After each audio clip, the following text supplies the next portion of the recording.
अभी हमारे यहाँ समृद्धि महामार्ग पर एक बस आई, जल गई, 50 लोग मर गए। उस दिन मैं इतना गुस्सा हो गया, मैंने बोला सेक्रेटरी जी को कि ये खत्म करो इसको। हमारे यहाँ एक स्टैटिस्टिक डिपार्टमेंट है 5 साल पहले के एक्सीडेंट को नोट करता था। मेरे को इतना गुस्सा है, मैंने पूछा तुमको पगार 5 साल बाद दे दी, फिर तो 5 साल का डाटा इकट्ठा करे तो 5 साल के बाद पगार दो इनको। इन्हें कोई शर्म भी नहीं आती। इतने घटिया क्वालिटी के डीपीआर बनाते हैं और हमको भी कोई शर्म नहीं आती कि वही प्रोसेस से वही गलत डीपीआर हम स्वीकार करते हैं। मुझे तो कभी कभी ऐसा लगता है कि सबको मिलाकर इनके ऊपर ही एफआईआर डालनी चाहिए। एक पेड़ पे जाए, red light car, police protection, siren car, 10, 12, 15 कारों का कैनवा होते हुए मैं एक पेड़ के ऊपर गया। पूरी गाड़ी पेड़ के कारण ट्रक के अंदर घुस गई और वो टायर के कारण बच गया, नहीं तो पूरे कट जाते थे। मेरी पत्नी थी, बच्चे थे, सब एक्सीडेंट हुआ पड़ा। फिर एक केंद्रीय मंत्री का ड्राइवर, उसकी एक आंख गई थी। यानी हमारे देश में मेरे समझ में नहीं आता कि इतने सीरियस इश्यू पर कितनी उदासीनता है।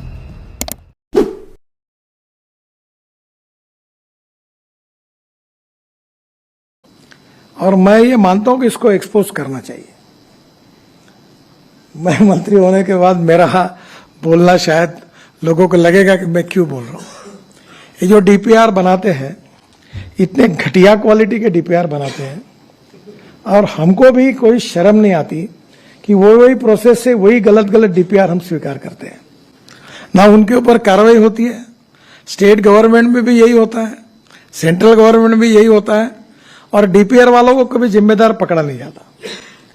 मुझे तो कभी कभी ऐसा लगता है कि सबको मिलाकर इनके ऊपर ही एफआईआर डालनी चाहिए, क्योंकि जब लोगों के मन में इसके प्रति ये जो एक उनकी गलती कितने लोगों की जान जाती है, इसका कोई ना कोई विचार करेगा कि नहीं करेगा। मैं भुगत भुगी, मेरा एक्सीडेंट हुआ था, मैं लीडर ऑफ ऑपरेशन था महाराष्ट्र में।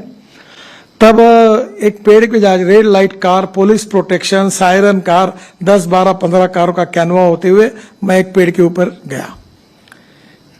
पूरी गाड़ी पेड़ के कारण ट्रक के अंदर घुस गई और वो टायर के कारण बच गया, नहीं तो पूरे कट जाते थे।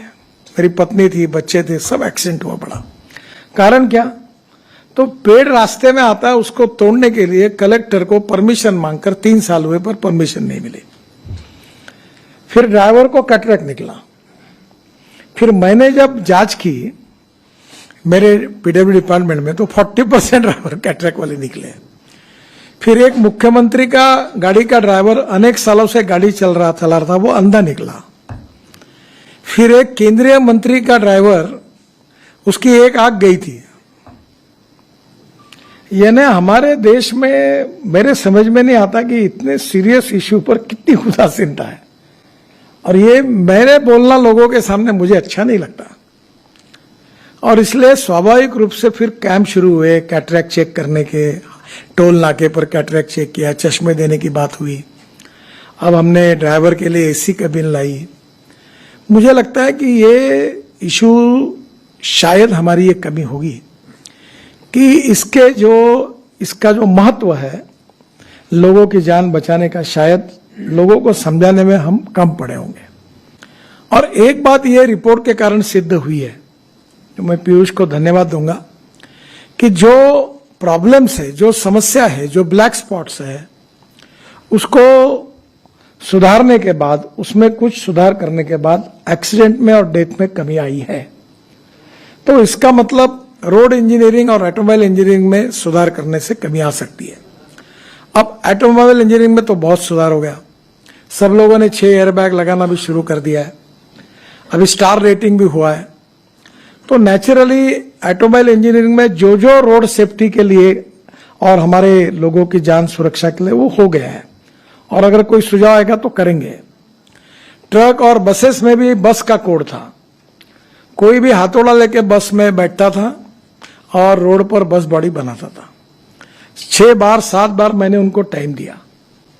अभी हमारे यहाँ समृद्धि महामार्ग पर एक बस आई, जल गई, 50 लोग मर गए।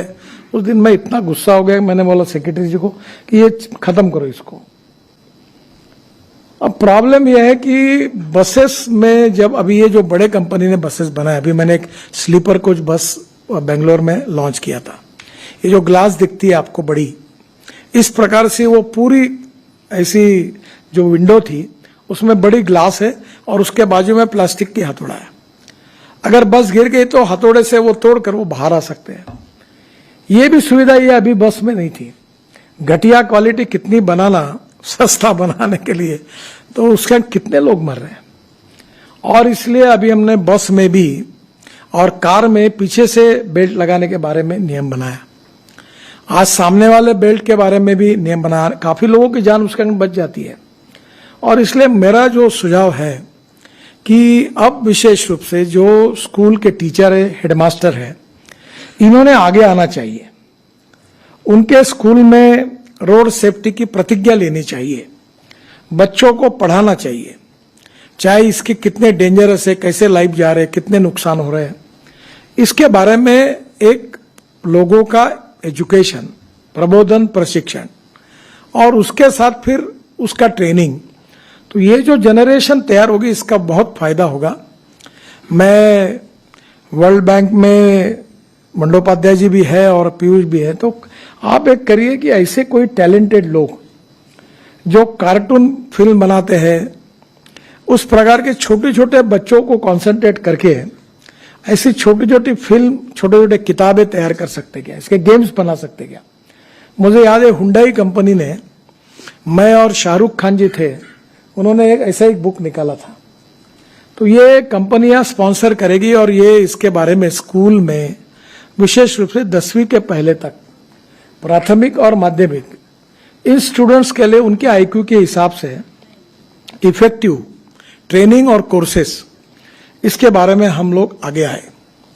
दूसरी बात इंपॉर्टेंट ये है कि हमारा ये प्रोजेक्ट, ये जो सब्जेक्ट है, ये स्टेट लिस्ट में है। इसमें राज्य सरकार का भी सहयोग चाहिए और भारत सरकार का भी सहयोग चाहिए। अभी ड्राइविंग लाइसेंस के बारे में हमने काफी चिंता की, ई गवर्नेंस लाया। ये केवल काम सरकारी स्तर पर नहीं होगा, विदाउट सपोर्ट फ्रॉम सोसाइटी ये नहीं हो पाएगा। और इसलिए NGOs, universities, social organisations, schools, colleges और इसके साथ अलग अलग प्रकार के जो इवन पॉलिटिकल पार्टी का भी सहयोग लिया जा सकता है।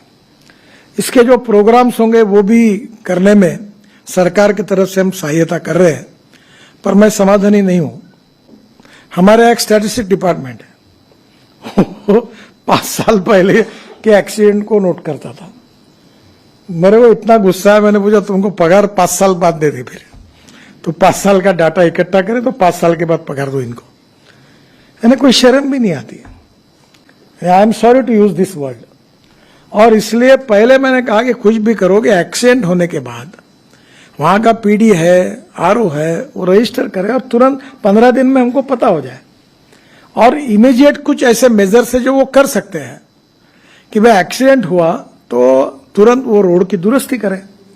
हमारे यहाँ नागपुर में एक अच्छा प्रोजेक्ट चला, मुझे नहीं लगता था उसको सक्सेस मिलेगा, कि उन्होंने क्या किया, जो रूल्स ऑफ द रोड का पालन करते उनको बोनस पॉइंट मिलने लगे और वो बोनस पॉइंट के आधार पर कोई पिज्जा हट में उसको कंसेशन मिलने लगा, कोई रेस्टोरेंट में मिलने लगा, कोई मॉल में मिलना पड़ा। तो उसके कारण लाखों लोग अब उसका एडवांटेज लेने लगे। तो एक प्रिंसिपल और फिलॉसफी ऐसी है कि अच्छे काम करने वालों को अवार्ड और बुरे काम करने वालों को सजा।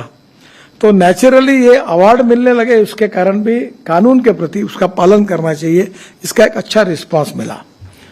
कुछ जगह रोड के बीच में लोग क्रॉस करते, वहां एक सोलर लाइट का छोटा छोटा लाइट भी लगा दिया तो भी लोग अवेयर हो सकते, वो भी नहीं है। और इसका कारण जो है वो आम अधिकारियों में और जनता में भी जितनी संवेदनशीलता चाहिए उसकी और ज्यादा निर्माण करने की आवश्यकता है। कभी कभी मैं नाराज होकर अधिकारी को पूछता हूं कि आपका बेटा या बेटी एक्सीडेंट जब तक नहीं होगा तब तक आपकी संवेदनशीलता नहीं जगेगी, कब तक आप शांत रहोगे, क्यों नहीं इसको प्रायोरिटी देते हो। तो मुझे लगता है कि ये जो कुछ बातें हैं ये और गंभीरता से लेने के बारे में, और जो टेक्निकल स्टडी किया उसके आधार पर एग्जैक्टली प्रॉब्लम आइडेंटिफाई करके उसको रेक्टिफाई करने में हम सबको मिलकर और गति से काम करना होगा। अभी हम लोग कार्यक्रम कर रहे हैं, अभी मैं आते हुए मेरी सुधा मूर्ति जी से बात हुई, और अमिताभ बच्चन और सुधा मूर्ति जी और मैं हम दिन भर अभी मुंबई में रोड सेफ्टी में कार्यक्रम कर रहे हैं। उसमें अलग अलग लोगों को, बड़े बड़े लोगों को बुलाया है ताकि उनके मुंह से लोगों तक बात जाए। अमिताभ बच्चन जी ने मुझे कहा कि जितना बोलोगे उतना मैं करने के लिए तैयार हूं। बहुत से क्रिकेटियर, सेलिब्रिटीज तैयार है मदद करने के लिए, ताकि लोगों तक पहुंचे, लोगों की जान बचे।